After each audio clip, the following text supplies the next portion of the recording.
V letošnjem izbruhu ebole naj bi se z virusom potrjeno okužilo 62 ljudi, najmanj 28 jih okužbe ni preživelo. Umrlo je torej 45% vseh, ki so se z virusom okužili, kar je manj od povprečja vseh dosedanjih izbruhov.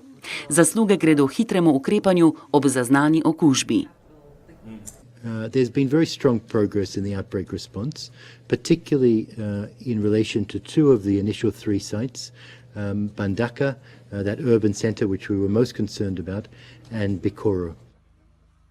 Uspešnost boja proti smrtonosnem virusu je odvisna tudi od preventive, novih kombinacij učinkovitih cepiv ter zdravil in od celovitosti ukrepov v trenutku, ko se potrdijo sumi o izbruhu. First, epidemiological teams have to identify these people, see where they are. They may not be in the same village, they may be somewhere else. Then social mobilizers go first to that village and explain what it is before vaccination team would actually come. Just to get the acceptance and get this social mobilization work being done. A nevarnosti še ni konec. Preden bo mogoče z gotovostjo potrditi, da je izbruha ebole konec, bo moralo miniti še nekaj tednov. So we shall wait again for some days. It could be toward maybe the last weeks of July that we can be totally confident that this outbreak is over. Previdnost je potrebna predvsem zato, ker nikoli ni mogoče preveriti vseh ljudi, ki so bili v stiku z okuženimi.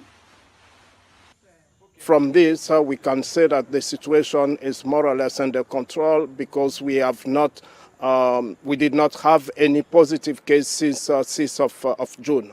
However, there is a need to continue the surveillance because we could have escaped some of the contacts due to the terrain because it's a rural area with difficult access.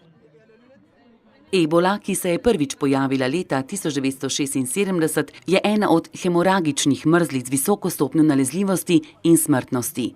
Virus se prenaša s stikom s krvjo ali telesnimi tekočinami okuženih živali, simptomi se običajno pojavijo 2 dni do 3 tedne po okužbi z virusom.